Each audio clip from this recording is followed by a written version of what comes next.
Ang motor na to mga kausay, hindi ko sana gagawa ng video. Kaya nga lang, nung nabaklas ko yung kanyang makina, parang pwede pa naman paanda rin. Kasi pan junk shop ng atong motor na to, nababad ng tubig baha, ilang taong na stock. Tapos kinain na ng kalawang. Kahit yung kanyang cylinder head, kinain ng kalawang. Pero kagandahan dito, nalinis ko pa. Ayan, makikita na naman natin dito sa ating ginawa na may posibilidad na pwede pang umandar tong motor na to dahil nga sa kondisyon ng makina niya. Bali may mga pyesa lang tayo na kailangan palitan. At saka itong motor na to ay phase out na. Mahirap na hanapan ng pyesa. Kawasaki Zone 125. Ito ang kanyang bore, yung kanyang block. Naghanap kami kaso wala kaming nabili, wala rin sa online. Kaya ang ginawa ko, niliha ko na lang siya ng liha na 1,000 para kuminis. Tapos pinadala ko na rin ito sa machine shop at inayawan na nga, hindi na daw pwedeng i-rebore dahil nga kinain na ng kalawang. Kaya ginamitan ko lang siya nitong liha na 1,000. Bali naka-apat tayo niyan. Tapos nung drainin ko yung kanyang makina, puno ng tubig. Ayan, wala na siyang langis, puro tubig yung laman. Papalitan na rin natin siya ng filter. Tapos ipa-flashing natin para luminis yung kanyang loob ng makina. Kahit hindi natin siya baklasin, malilinis natin ng nakaganyan lang.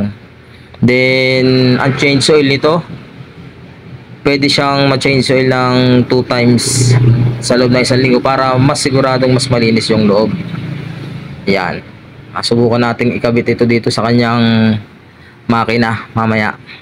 Ayan, kita nyo naman yung kanyang mga rayos at saka yung swing arm talagang kinain na ng kalawang. Hindi na po pwede yung mga rayos at saka rim nito, kailangan palitan na kung sakaling umandar. Ayan wala na rin kasing mabiling pyesa nito, kaya 50-50 talaga, junk shop ang mapupuntahan. At dito sa cylinder head, nag valve lapping ako, nilinis ko yung valve at pinalitan ko yung kanyang valve seal. Tapos dito sa cam, nagpalit tayo dito ng bearing kasi kinalawang yung bearing nito para yung movement niya, ayan maging pulido yung ikot. Then nakaset na yan, isasalpak na lang yan, malinis na. Tinesting ko rin yung oil pump ng motor, gumagana pa.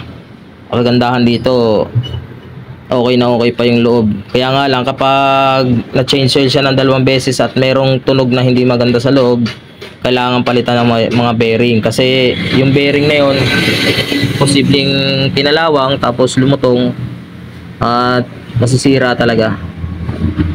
Kitang-kita nyo naman sa kondisyon ng motor na wala na talagang pag-asa. Kasi in-stock nila to, wala pang pandemic, na-stock na tapos ilang ulit na nabahaan. Kaya kinain na ng kalawang. Ito ang rayos niya.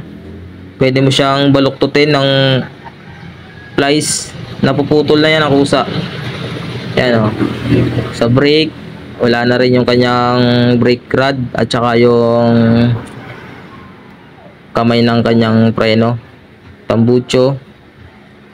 Then nagpalit pala tayo dito ng carburetor kasi yung carburetor niya wala ng pag-asa. Testingin na lang natin kung aandar tong ginawa natin. Pag umandar to, di mas okay, magagamit nung nagpagawa sa atin. At kailangan nga din pala meron tong lumabas sa kuryente. Kailangan okay pa yung kanyang stator at saka yung regulator. Bali dito sa switch, tinesting ko yung switch niya. I-rerecta na lang na muna natin. Okay.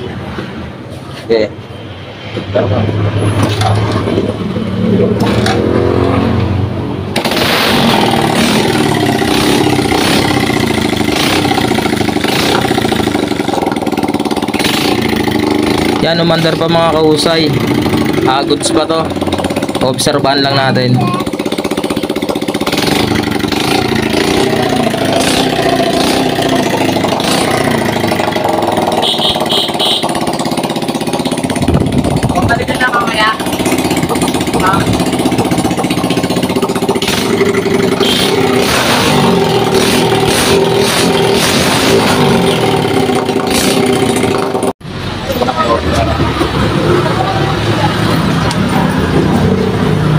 pa sa zero. Wala akong kailay nun dito eh. Puro mga ano lang yan dito sa 4.5, 220. Ayan.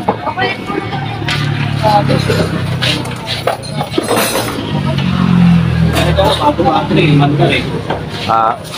Ayaw na. Parang iniikot battery. Baboy!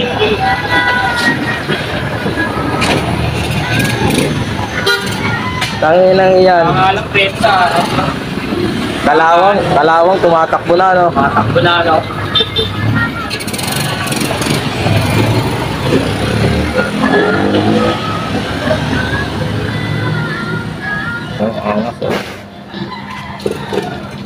Preno na lang.